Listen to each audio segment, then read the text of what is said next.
It's Okay is a powerful reminder that whatever you're facing, you're not alone. This October, as we celebrate World Mental Health Day, we also honor 5 years of It's Okay, which was launched during the pandemic to encourage our Cummins family to take care of their mental well-being. The impact of It's Okay over these 5 years has been nothing short of extraordinary. Together, we've learned coping skills, become more informed, shared our stories, and showed support for each other through life's ups and downs.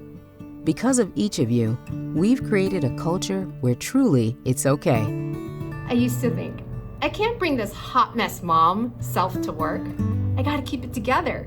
The It's Okay program helped me realize it's safe to bring my hot mess mom to work, be vulnerable, and share, here's why I'm showing up the way I am today. And here's the beauty. I found a community at Cummins that surrounds me, helping me carry the load, truly unlocking the power of teamwork and my full potential.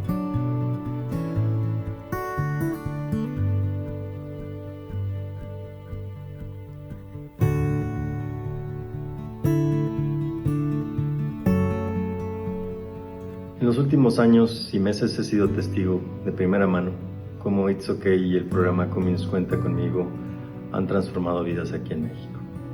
Las pláticas, salud emocional, balance de vida, prevención del suicidio, no solo compartieron conocimiento, llegaron en el momento justo para muchos de nuestros compañeros, quienes encontraron respuestas, consuelo y claridad.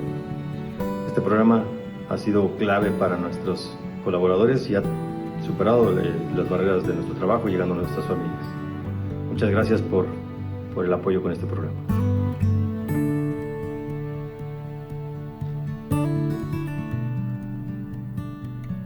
Durante muito tempo, saúde mental foi tema cercado de tabus e pouco discutido. Felizmente isso tem mudado. Na Cummins, eu vejo que essa transformação ela é bastante visível. Por meio do programa It's Okay, nós temos tido a oportunidade de aprender mais sobre o tema, refletir sobre o nosso bem-estar e, principalmente, entender a importância de cuidar de nós mesmos. Join us in celebrating 5 remarkable years of It's Okay. Together, let's embrace the journey toward mental wellness. It's Okay starts with each of us.